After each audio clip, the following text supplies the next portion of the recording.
Bonjour et bienvenue sur la chaîne Conseil RH. Mon nom est Clarisse Serena Wingabié. Je suis consultante freelance en gestion des ressources humaines et j'ai à cœur d'aider des personnes et des organisations en situation difficile de manière à ce qu'elles puissent retrouver la sérénité. Alors si c'est votre première visite sur ma chaîne, je vous invite à vous abonner maintenant pour ne rien rater. Alors aujourd'hui, je vais vous parler des vacances annuelles. Étant donné que c'est une matière assez vaste et assez complexe finalement, j'ai décidé de faire une série de plusieurs vidéos autour du sujet. Et pour cette première vidéo, nous allons voir ensemble qui a droit aux vacances annuelles, comment est calculé le droit aux vacances annuelles, quelles sont les modalités de prise de vacances, ainsi que la rémunération afférente aux vacances annuelles. Alors, qui a droit aux vacances annuelles? En Belgique, ont droit aux vacances annuelles tous les travailleurs assujettis aux cotisations de sécurité sociale et qui peuvent justifier des prestations au cours de l'exercice de vacances. Cela veut dire quoi? Concrètement, ça veut dire que pour déterminer le nombre de jours de congés auxquels vous avez droit aujourd'hui en 2019, nous allons regarder les prestations que vous avez fournies en 2018. Deux précisions cependant, certains travailleurs qui sont soumis partiellement aux cotisations de sécurité sociale, ici je pense notamment aux étudiants, n'ont pas droit aux vacances annuelles tout simplement parce qu'ils ne cotisent pas pour la caisse des vacances annuelles. Deuxième précision, c'est que les prestations des travailleurs statutaires du secteur public ne sont pas prises en compte. Imaginons que toute l'année 2018, vous avez travaillé dans le secteur public comme statutaire et au 1er janvier 2019, vous changez d'employeur et de secteur, donc vous passez vers le secteur privé, et bien votre compteur de vacances annuelles va démarrer à zéro, tout simplement parce que vous n'avez pas cotisé pour le secteur privé en matière de vacances annuelles. Alors, quid des modalités de prise de vacances? Alors, tous les travailleurs doivent absolument prendre leurs jours de vacances pendant l'année de vacances. Ça veut dire quoi? Ça veut dire que si par exemple vous avez aujourd'hui droit à 20 jours de congés légaux en 2019, pour le 31 décembre 2019, vous devez avoir pris tous vos jours de congés. Sinon, si ce n'est pas le cas, vos jours de congé seront perdus. Sachez par ailleurs qu'il est interdit aux travailleurs de reporter les jours de congé légaux à l'année suivante. Il est également interdit de prendre de manière anticipée les jours de congé auxquels vous aurez droit à l'année suivante. Et également, les travailleurs ne peuvent pas faire abandon de leurs jours de congé. Un conseil aux employeurs que je peux donner aujourd'hui, c'est vraiment faites le point vers le mois de septembre-octobre sur les vacances annuelles, le nombre de jours de congé que vos collaborateurs ont déjà pris ou n'ont pas encore pris, pour éviter que vous ne vous retrouviez en décembre où toute la moitié de l'entreprise doivent se trouver en vacances et ce qui risque de perturber du coup l'organisation de l'entreprise. Alors, on va maintenant aborder le droit aux vacances et comment celui-ci est calculé. Alors, d'abord, pour les deux choses que vous devez savoir, c'est que tous les travailleurs ont droit à maximum 4 semaines de vacances annuelles. Ça, c'est la première chose.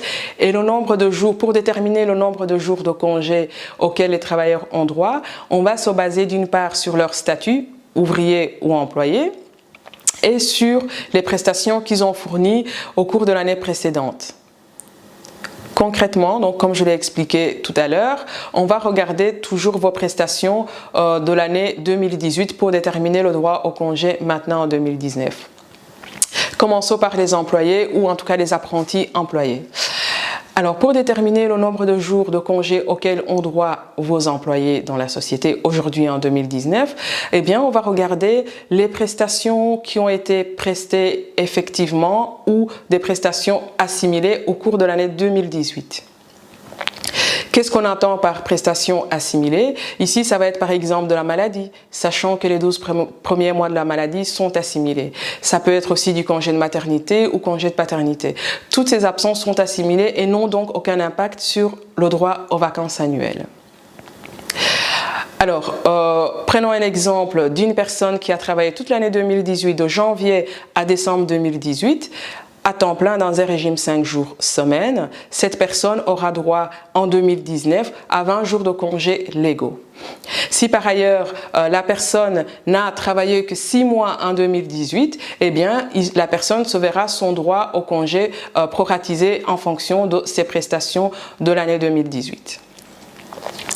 Alors, quid de la rémunération des vacances annuelles? Pour les employés, la rémunération des vacances annuelles est prise en charge par l'employeur. Et cette rémunération est composée d'une part du simple pécule de vacances et du double pécule de vacances. Le simple pécule de vacances, c'est la rémunération normale afférente au nombre de jours de congé. Cela veut dire que par exemple, si vous prenez 5 jours de congés légaux, quand vous êtes absent pour vacances annuelles, vous maintenez votre rémunération. Et cette rémunération que vous touchez à ce moment-là, c'est ça le simple pécule de vacances. Et le double pécule de vacances est finalement une sorte de cadeau parce que celui-ci correspond à 92% de votre rémunération mensuelle brute. Ce double pécule de vacances est censé normalement être payé au moment où les travailleurs prennent leurs vacances principales.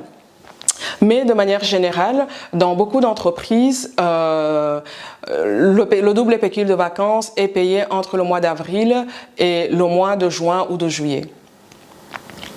Alors maintenant, qu'en est-il des vacances annuelles des ouvriers et comment le droit au congé est déterminé? Pour les ouvriers, eh bien, pour déterminer le nombre de jours de vacances auxquels vos ouvriers ont droit, on va se baser sur le nombre de jours travaillés en 2018 ou les jours assimilés à du travail en 2018. On va vraiment ici parler du nombre de jours travaillés, c'est très important. Contrairement aux employés, c'est l'ONVA qui va payer le pécule de vacances aux ouvriers.